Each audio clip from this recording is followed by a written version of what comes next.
வணக்கம். நம்ம நாலடியார்ல துறவரவியல் அதிகாரத்துல சினமின்மை அந்த பெரிய பகுப்புல சினமின்மை அதிகாரம் பார்த்துட்டு இருக்கோம். 5 பாடல்கள் ஏற்கனவே பார்த்தாச்சு. மீதி 5 பாடல்களை இன்றைக்கு வகுப்புல முடிச்சிருவோம். ஏனென்றால் ஒரு துறவுக்கு மிக முக்கியமான ஒரு தன்மை சினம் இல்லாமல் இருப்பது அப்படிங்கிறத இந்த அதிகாரம் வலியுறுத்துது. ஏன்னா அடுத்ததுலயும் பொறையுடைமைன்னு வரும். இல்லற வாழ்க்கையில் வாழ்பவர்களுக்கு பொறுப்பால பொறையுடைமைங்கிற அதிகாரம் இருக்கிறதுனால இது தனியாக சினமின்மை என்ற ஒரு அதிகாரத்தை துறவரவியல்ல வைத்திருப்பதாக உரையாசிரியர்கள் எழுதுறாங்க. சோ மீதி 5 பாடல்களை நம்ம பார்க்கலாம். 66 கல்லெறிந்தன. இல்ல, இந்த பாட்டு பார்த்தாச்சு இல்ல, இது 6வது பாட்டா இது?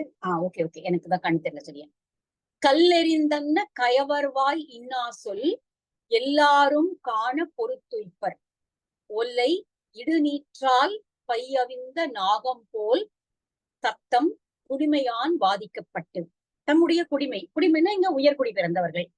உயர்குடி பிறந்தவர்கள் என்ன செய்வார்கள் என்றால், கீழோர் தாழ்ந்தவர்கள் தம்மை பார்த்து இழிவான வார்த்தைகளை சொன்னால் அதற்காக எதிர்த்து அவர்களோடு நின்று வாதிட மாட்டார்கள். அது பேசாம அடங்கிப்படுவாங்க. அது அடங்கி போறது அப்படிங்கிறது வலிமையின்மைக்கு அதிகாரம் ஆகாது, அர்த்தமாகாது. வலிமை இல்லை என்பது அர்த்தம் அல்லங்க. தன்னுடைய குடிப்பிழப்பை உணர்ந்து கொண்டு, தன்னுடைய தன்மையை உணர்ந்து கொண்டு அவர்கள் அடங்கி போய்விடுவார்கள். அதை நாம அவர்களுக்கு வலிமை இல்லை என்று தவறாக நினைக்க கூடாது. எப்படி மந்திரித்த நீரை, திருநீற்றை அடித்தால், ஓங்கி வீசினால் பாம்பானது எப்படி அடங்கி போகுமோ அது போல இவர்களும் அதே போல அடங்கி கீழிறங்கி விடுவார்கள். இது எப்படி அந்த காலத்துல இருந்த ஒரு நம்பிக்கை போல இருக்குது. இது ரொம்ப ஆச்சரியமா இருக்கு இந்த நம்பிக்கை. வெறும் அறவுரைகளாக வரக்கூடிய நாலடியார்ல நிறைய சமூக பழக்க வழக்கங்களும் வருது அப்படிங்கறது நம்ம பார்த்தோம். முன்னாடி பல பாடல்கள்ல அந்த மாதிரி இருந்ததை பார்க்க முடிஞ்சது. இது ஒரு நாள்பட்ட நம்பிக்கையாக அந்த காலத்துல இருந்திருக்கிறது. மந்திரித்த திருநீரை எறிந்தால் படம் எடுத்து பாடக்கூடிய பாம்பு அப்படியே அடங்கிடும் அப்படிங்கிறது ஒரு வகையான நம்பிக்கை அந்த காலத்துல இருந்திருக்கு. அதுதான் இந்த பாட்டுக்குள்ள வச்சு அவங்க அந்த நம்பிக்கையை நமக்கு தொடர்ந்து கடத்தி கொண்டு கொடுத்துட்டாங்க. கல்லெறிந்தென்ன கயவர் வாய் இன்னா சொல். கயவர்கள்னா நமக்கே தெரியுமா, அதாவது கீழோரானவர்கள். அதாவது அவங்க சொல்ற வார்த்தை மேல ஓங்கி ஒரு கல்லை போட்டா எப்படி இருக்குமோ அந்த அளவுக்கு வலி தருவதாக இருக்கிறது. கல்லால அடிச்சாதான் வலி இல்ல, சொல்லால் அடிச்சாலும் வலிக்கும், இன்னுமே வலிக்கும். அதுதான் திருவள்ளுவரும் சொல்லியிருக்காரு, தீயினால் சுட்ட புண் உள்ளாரும் ஆறாதே நாவினால் சுட்டவடுன்னு. அப்போ கல்லால் எறிந்தன்ன சொல், கற்களை தூக்கி எறிந்தால் எப்படி வலி உண்டாகுமோ அது போன்ற வலியுடைய சொற்களை, வலி தரக்கூடிய சொற்களை கயவர்கள் வாயிலிருந்து கேட்டாலும் கூட உயர்குடி பிறந்தவர்களாக, இங்கு துறவிகளை தான் நம்ம எடுத்துக்க முடியும். துறவிகள் அதற்கு எதிர்த்து ஒன்றுமே பேச மாட்டார்கள். அவர்கள் வாயை மூடிக்கொண்டு அதற்கு பதிலாக எந்த விதமான ஏன்னா ஒரு கோபத்துக்கு திரும்ப கத்தணும் அப்படின்னா திரும்ப அதே கீழ்மையான வார்த்தைகளை தான் பயன்படுத்த வேண்டி வரும். அது குடிப்பிறந்தவர்களுக்கு அழகல்ல. அதனால அது செய்ய வேண்டிய தேவையில்லை. அதனால மந்திரித்த நீரை, திருநீற்றை தூக்கி எறிந்தால் எப்படி ஒரு படம் எடுத்து ஆடக்கூடிய பாம்பு அப்படியே அடங்கிவிடமோ அது போல இவர்களும் அடங்கி போய் விடுவார்கள்.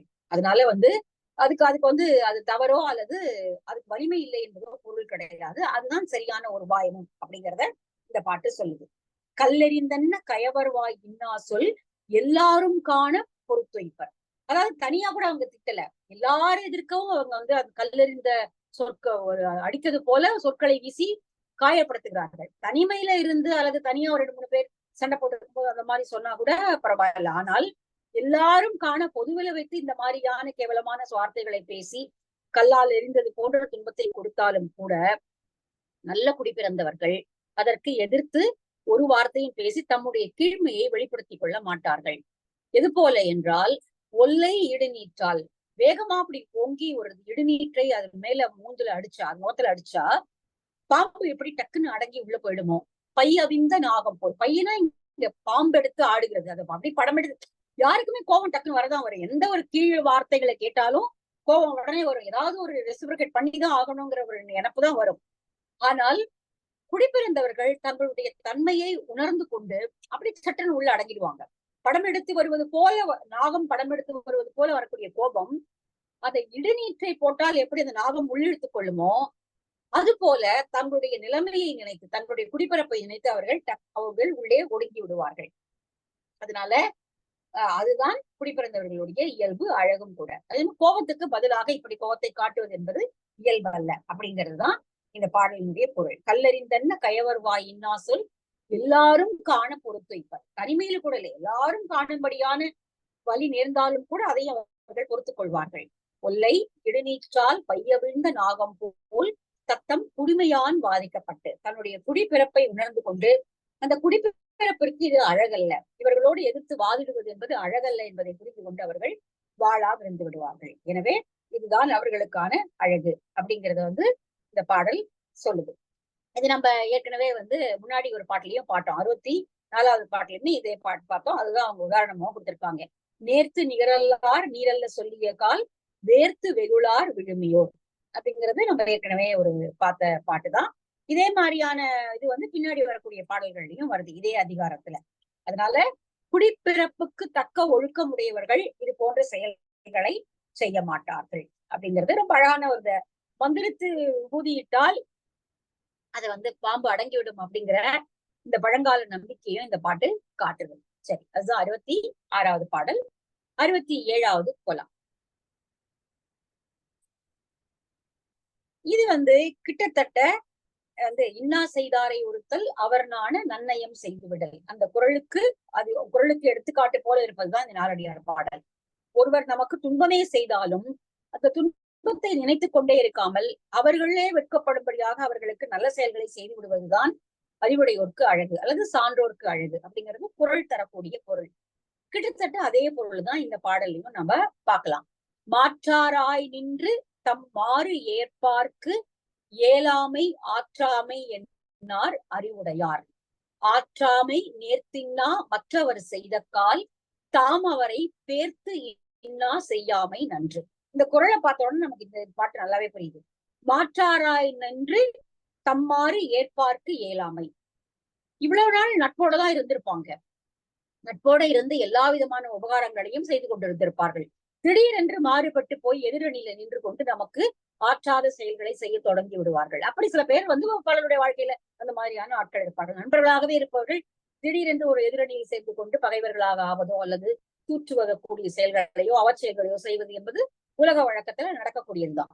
ஆனால் அப்படி அவர்கள் செய்தாலும் கூட மாற்றாராய் நின்று, மாற்றார்னா எதிர்த்தரப்பு, எதிரிகளாக எதிர்த்தரப்பினராக நின்று தம் மாறி ஏற்பார்க்கு ஏலாமை ஆற்றாமை என்னார் அறிவுடையார். அறிவுடையவர்கள் அப்படி செய்வதை பொறுத்து கொள்வார்கள். அதை பெருசா அவங்க கணக்குல எடுத்துக்கொண்டு இவ்வளவு நாள் நம்மளுடைய உபகாரத்தெல்லாம் வாங்கிட்டான், இன்னைக்கு திடீர்னு போய் எதிர்பக்கம் நின்றுட்டு இந்த மாதிரி செய்யறானே என்று சொல்லி அதற்காக கலங்கி வருத்தப்பட்டு அவர்களுக்கு மீண்டும் உபகாரம் செய்யாமல் விட்டு விடுவது என்பது அறிவுடையவர்களுக்கு அழகல்ல. ஆற்றாமை நேர்த்தின்னா மற்றவர் செய்த கால். அவர்கள் பழையபடி செய்த உபகாரங்களை எல்லாம் மறந்துவிட்டு அவர்கள் இன்னாத செயல்களையே செய்தாலும் கூட தாம் அவரை பேர்த்து இன்னா செய்யாமை நன்று. பேர்த்து என்றால் மாறுபட்டு, இவ்வளவு நாள் நான் உபகாரம் செய்து கொண்டிருந்தேன், இன்றைக்கு நீ எதிர்த்தரப்புல போய் நின்றுட்டு அதனால நான் உனக்குடமே உபகாரம் செய்வதை மறுத்து விடுவேன் என்று அறிவுடையவர்கள் சொல்ல மாட்டார்கள். நல்ல குடிபிறந்த சான்றோர் ஆகிய அறிவுடையவர்கள், இந்த துறவிகள், அவர்கள் இப்படி ஒரு நிலையை எடுக்க மாட்டார்கள்.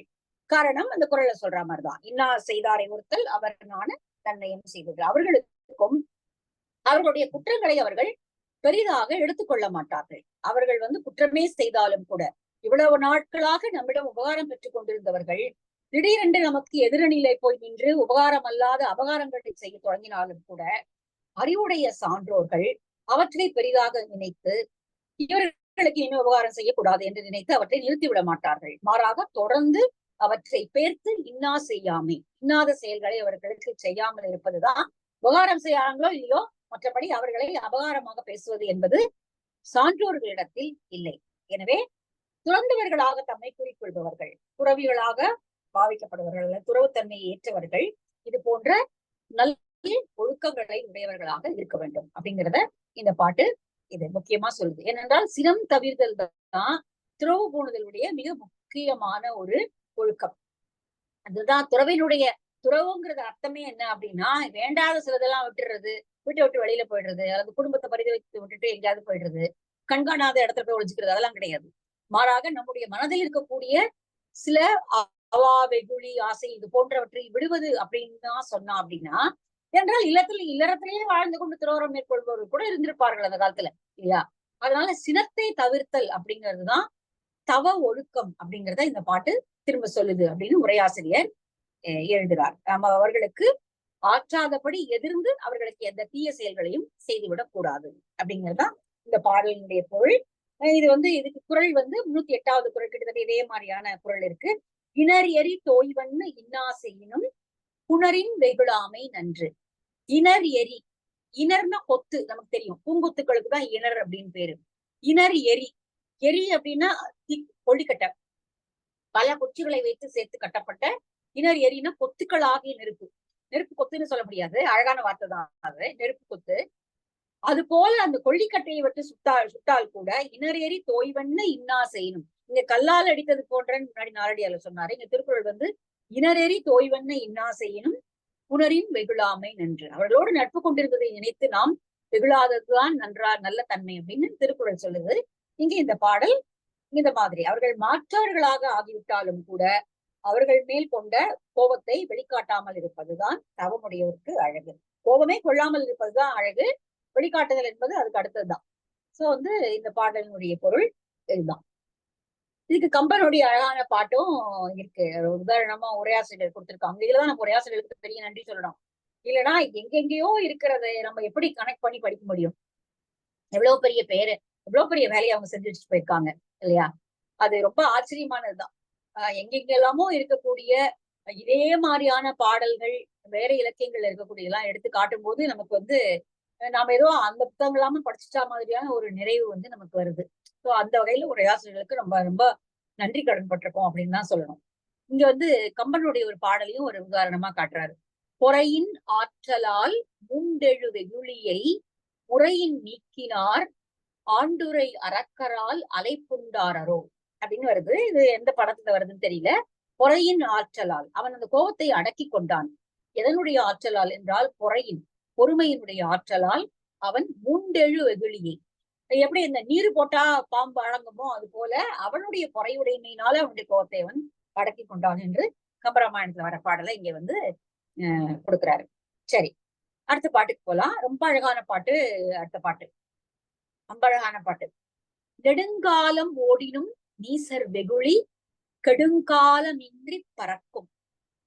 அடுங்காலை நீர்கொண்ட வெப்பம் போல் தானே தனியுமே சீர்கொண்ட சான்றோர் சினம். சீர்கொண்ட பெருமை மிகுந்த சான்றவர்களுடைய சினம் என்பது ரொம்ப நேரம் நீடிக்காது. அவர்களுக்கு கோபம் வரும். சான்றவர்களுக்கு கோபமே வராதா அப்படின்னா அப்படி இல்லை. இந்த கோபம் ஆனால் ஒரு கீழோர்களுக்கு வரக்கூடிய அறிவில்லாதவர்களுக்கு, ஒரு பேதைக்கு வரக்கூடிய கோபம் பிறருக்கு துன்பத்தை விளைவிக்கும். ஆனால் அறிவுடையவர்களுடைய கோபம் அல்லது சான்றோர்களுடைய கோபம் வரும். ஆனா கொஞ்ச நேரத்துல அது மறந்து விடுவாங்க அவங்க. இது நம்ம ஏற்கனவே நம்ம அடிக்கடி ரொம்ப பழகிய ஒரு குறள் நமக்கு ஞாபகம் வரும் இதுல இடத்துல. குணமென்னும் குன்றேறி நின்றார் வெகுளி கணமேனும் காத்தலன்பு. குணம் என்கின்ற குன்றின் மேல் ஏறி நிற்கக்கூடியவர்கள், அந்த அளவுக்கு உயர்ந்தவர்கள், அவர்களுக்கு சினமே வராதா அப்படின்னா சினம் வரும். சினம் வராம ஒரு மனிதனால இருக்க முடியாது.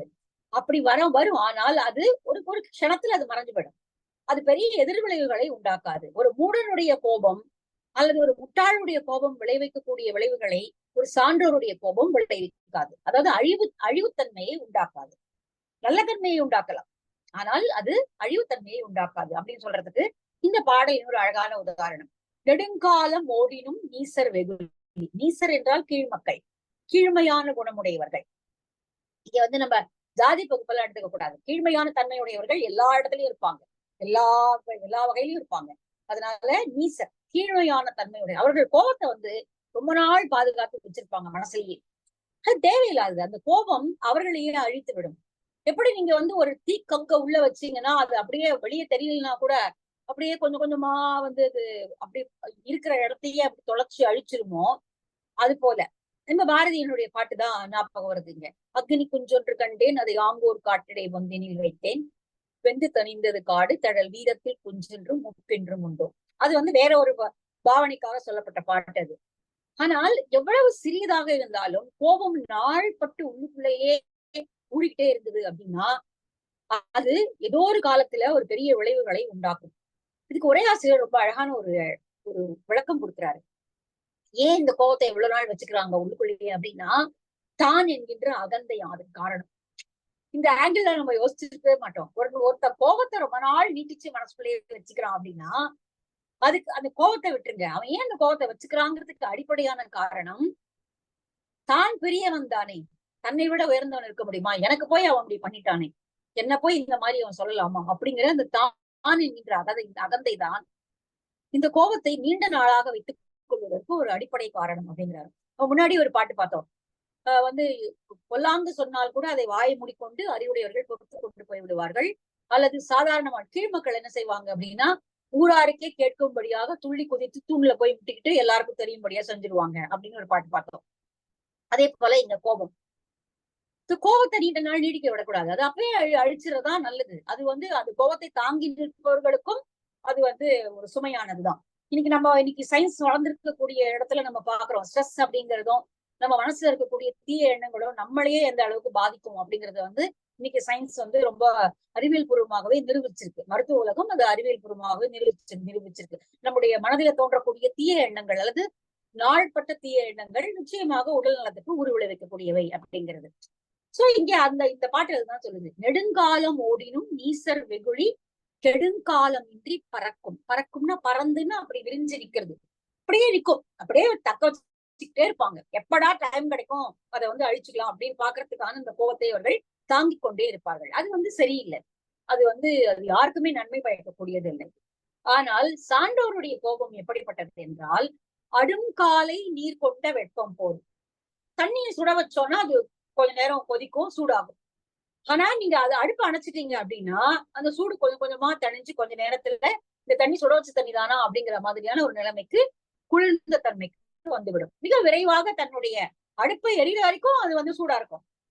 அணைச்சிட்டா அது கொஞ்ச நேரத்துல அப்படியே தன்னுடைய சூடு தணிஞ்சு திரும்பி இயல்பான நிலைக்கு நீரினுடைய தன்மை நிலைக்கு அது வந்துடும். தன்மைனா குளிர்ச்சி நிலைக்கு வந்துடும்.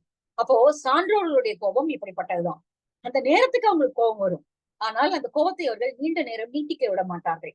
உடனே அதுல இருந்து தணிஞ்சு அவர்கள் இறங்கி வந்து விடுவார்கள். இந்த பாட்டு அதுதான் சொல்லுது.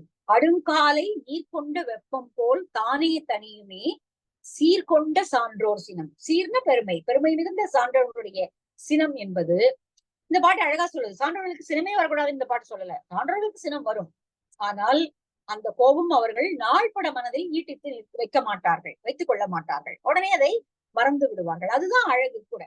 அப்படி இருப்பதுதான் மனிதர்கள் ஒருவரோடு ஒருவர் நேயத்தோடு இருப்பதற்கான ஒரு அழகு. அதுதான். அதனால அந்த கோபத்தை நீட்டிக்க விடுதல் என்பது சான்றோருக்கு அழகல்ல. இதுக்கு ரொம்ப அழகான ஒரு பாட்டு மூதுரையில இருக்கு. இதுக்கு உதாரணமா ஒரு பாட்டு. கற்பிளவோடு ஒப்பர் கயவர் கடும் சினத்து பொற்பிளவோடு ஒப்பரும் போல்வரே விற்பிடித்து நீர்கிழிய எய்த வடுப்போல் மாறுமே சீரொழுகும் சான்றோர் சினம். இந்த உதாரணம் ரொம்ப அழகா இருக்கு. விழ்பிடித்து நீர் கிழிய வடுப்போ போல மாறுமே. நீரை கிழிச்சிங்கன்னா ஒரு கொம்பால அல்லது வில்லால ஒரு அம்பால நீர்ல போடு கிழிச்சிங்கன்னா நீங்க இப்படி அடுத்த இதுக்கு வரதுக்குள்ளேயே அந்த வடு அப்படியே மறைஞ்சு போயிடும். எங்கேயாவது நீர் மேல் எழுத்து நீ சொல்றத தண்ணியில தான் எழுதி வைக்கணும் அப்படின்வாங்க. வீட்டுல நம்ம வழக்கமா பயன்படுத்துற ஒரு பிரயோகம் தான் அது. நீ சொன்னதை தண்ணியில தான் எழுதி வைக்கணும் அப்படின்னு. ஏன்னா அது எழுதும்போது அது மறைஞ்சு போயிடும் இல்லையா?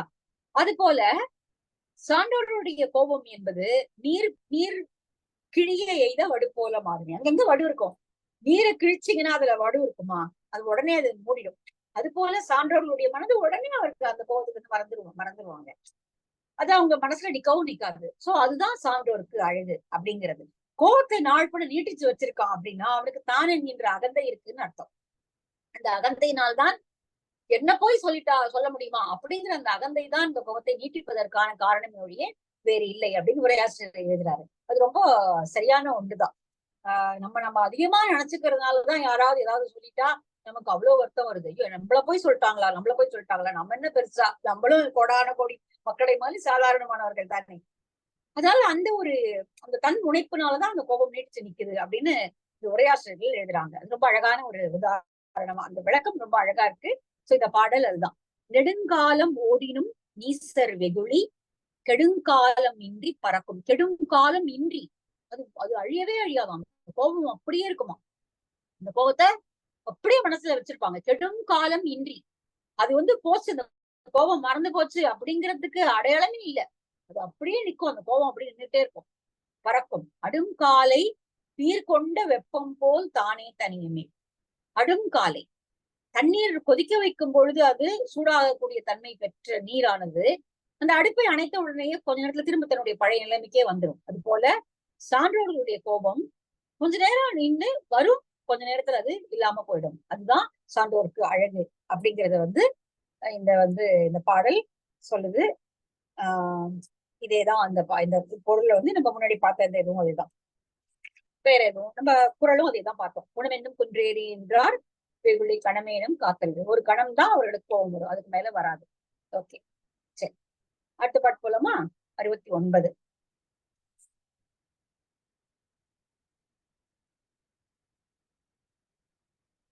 ஓகே, முன்னாடி 7வது பாட்டுல பார்த்த அதே பொருள் தான் இந்த பாட்டுக்கும் வருது. உபகாரம் செய்ததனை ஓராதே தங்கண் அபகாரம் ஆற்றச் செய்யினும் உபகாரம் தாம் செய்வதல்லால் தவற்றினால் தீங்கூக்கல் வான்தோய் குடிபிறந்தார்க்கு.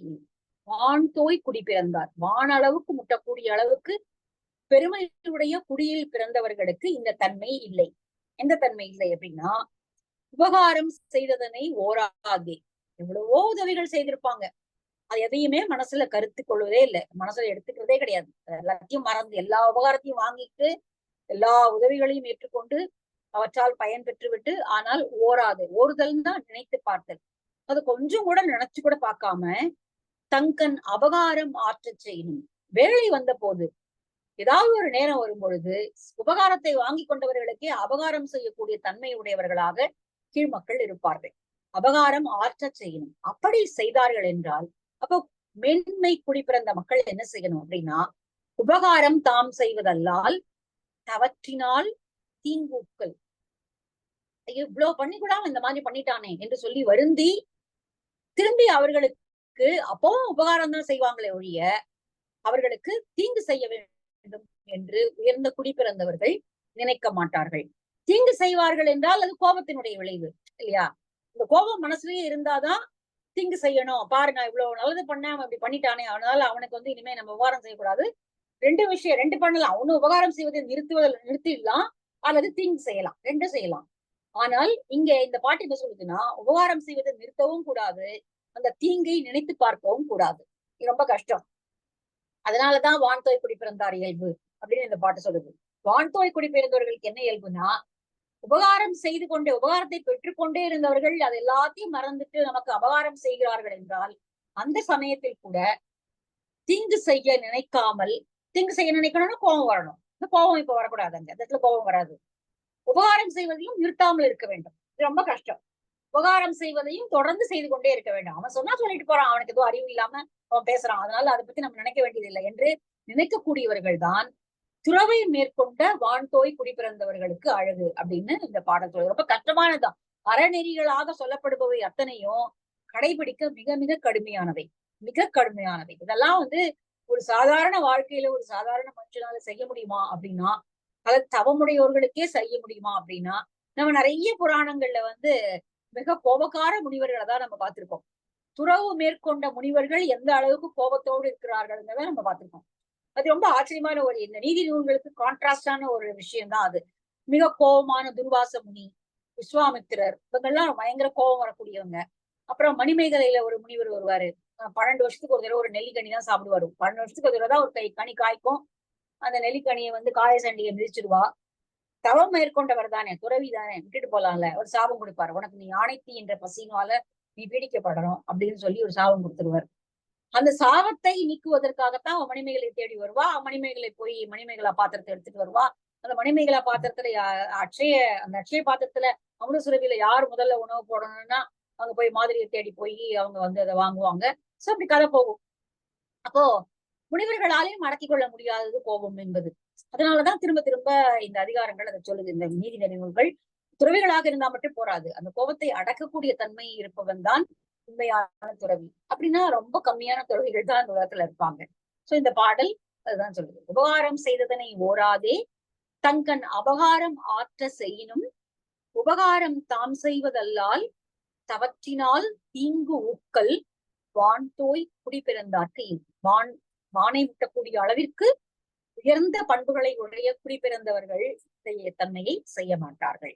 அவர்கள் உபகாரம் செய்வதையும் நிறுத்த மாட்டார்கள், தீங்கு செய்ய வேண்டும் என்று எண்ணவும் மாட்டார்கள். சோ அதுதான் இந்த பாடல். இதே மாதிரி ஒரு குறள் இருக்கு, ரொம்ப அழகான குறள், நமக்கு தெரிஞ்ச குறள் தான் அது. இன்னா செய்தார்க்கும் இனியவே செய்யாக்கால் என்ன பயத்ததோ சால்பு. சால்பு சான்றாண்மை என்று சொன்னால் என்ன அர்த்தம் அப்படின்னா, இன்னா செய்தார்க்கும் இனியவே செய்யாக்கால். நமக்கு இன்னாமைதான் அவங்க செய்யறாங்க, ஆனா பரவாயில்ல, அதனால என்ன செஞ்சுட்டு போட்டோம், அதனால எனக்கு ஒன்றும் பெரிய தாழ்வு வந்துட்டு போறதில்லை என்று அவர்களுக்கும் இனியது செய்கிறார்கள் அல்லவா, அவர்கள் தான் சான்றோர் என்று சொல்லப்படக்கூடியவர்கள் அப்படின்னு இந்த அந்த குறளுடைய பொருள் கிட்டத்தட்ட அதே பொருள் தான் நாலடியாருடைய இந்த பாட்டும் சொல்லுது. சரி, அடுத்த பாட்டு ரொம்ப ஒரு நகைச்சுவையோடு இருக்கக்கூடிய பாட்டு. நாய் கடிச்சதுன்னா, நாய் வந்து மனிதர்களை கடிக்கும். அது இப்ப தினமே நம்ம பார்த்துட்டு இருக்கோம். தினம் ஒரு 10 நியூஸாவது வருது நாய் கடிக்கிற நியூஸ். ஆனால் திரும்ப யாராவது மனிதர்கள் போய் அதை கடித்தார்கள் என்று எங்காவது செய்தி வருகிறதா அப்படின்னா, ரேரஸ்ட் ஆஃப் த ரேர். அப்படி வரது வழக்கமே இல்லை. யாரும் போய் திருப்பி செய்ய போறது கிடையாது. அதே போலதான் கீழ்மக்கள் நம்மை தவறாக பேசினார்கள் என்றால் அதுக்காக திரும்பி போய் அவங்க கிட்ட போய் அதே இழிவான சொற்களை பேசி அவர்களோடு சண்டை போடுவது அல்லது பேசுவது என்பது உயர்குடி பிறந்தவர்களுக்கு இல்லை, சான்றோர்களுக்கு இல்லை அப்படிங்கறத இந்த பாட்டு சொல்லுது. கூர்த்து நாய் கவ்வி கொளக்கண்டும் தன்வாயால் பேர்த்து நாய் கவ்வினார் இங்கு இல்லை. நீர்த்தன்றி கீழ்மக்கள் கீழாய சொல்லியகால் சொல்பவோ மேன்மக்கள் தம்வாயால் மீட்டு. கீழ்மக்கள் மிக கீழான வார்த்தைகளை சொல்லி திட்டினாலும் அல்லது அவச்சொற்களை ஏற்படுத்தினாலும் கூட மேன்மக்கள் திரும்ப தாங்களும் அதே மாதிரியான வார்த்தைகளை பயன்படுத்தி அவர்களை திட்டுவார்களா? திட்டக்கூடுமோ? அப்படி சொல்லுவது என்பது அழகா? இல்ல. காரணம் என்னன்னா, நாய் கூர்த்து நாய் ஒவ்வி கொளக்கண்டும், நாய் வந்து கடிக்குது அப்படிங்கிறதுக்காக அந்த நாயை பழித்திக்கிறேன் யாரை திரும்ப போய் அந்த நாயை கடிக்கிறது இல்ல, அடிச்சு விரட்டுவாங்களா இருக்கும். ஆனால் திரும்ப போய் தன் வாயால் பேர்த்து நாயை கவ்வினார் இங்கு இல்லை, அதுதான் கடிக்கிறேன் என்று சொல்லி திரும்ப போய் அதனோட நாயை கவ்விக்கொள்பவர்கள் இங்க யாரும் கிடையாது. அப்படி உதாரணமா நம்ம எங்கேயும் பார்க்கவே முடியாது. அதே போல நீர்த்தன்றி, நீர்த்து அப்படின்னா இங்க சொற்களுடைய தன்மை அறியாமல், அந்த நீர்மையை அறியாமல் கீழ்மக்கள் கீழாய சொல்லிய கால், மிக கேவலமான வார்த்தைகளை அல்லது அவலட்சமான வார்த்தைகளை பயன்படுத்தினால் திரும்ப அவங்க மேல இதே மாதிரியான அந்த கோபத்தை தீர்த்துக் கொள்கிறோம் என்பதற்காக அதே மாதிரியான கீழான வார்த்தைகளை பயன்படுத்தி மேன்மக்கள் பேசுவார்களா? பேசக்கூடுமா? அப்படி பேசினா தன்னை கடிக்கிற நாயை ஒருத்தன் திருப்பி கடிச்ச மாதிரி ஆயிடாதா? அப்படி செய்வது உலக வழக்கமே கிடையாது. அதனால மேன்மக்கள் கீழ்மக்கள் சொல்லக்கூடிய வார்த்தைகள் அது எவ்வளவு கொடுமையான வார்த்தைகளாக இருந்தாலும் அவலட்சணமான வார்த்தைகளாக இருந்தாலும் அவற்றை பொருட்படுத்த மாட்டார்கள். அதை பெரிதாக எடுத்துக்கொண்டு அவனுக்கு பதில் சொல்லணும் அப்படின்னா அவனை ஒரு பொருட்டா நினைக்கணும் இல்லையா? இங்க அதுவும் இருக்கு, இந்த உளவியல் தன்மையும் இருக்கு. ஒருத்தன் கத்துறான் அப்படின்னா அவனுக்கு நம்ம திருப்பி கத்துறோம்னா நம்ம வந்து அவனை பொருட்படுத்துகிறோம் என்பது அர்த்தம்.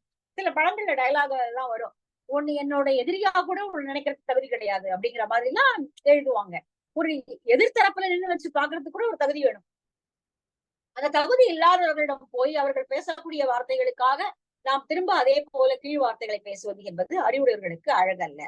காரணம், நாய் வந்து மனிதர்களை கடிப்பது என்பதற்காக மனிதர்கள் யாரும் திருப்பி அந்த நாயை கடித்து விடுவதில்லை. அதனால இப்படி இருக்கிறதுதான் சரியானதாக இருக்க முடியும். மேன்மக்கள் தம்பாயால் மீட்டு இது போன்ற கருத்துக்களை, இந்த போன்ற சொற்களை, கீழான சொற்களை பேச மாட்டார்கள்.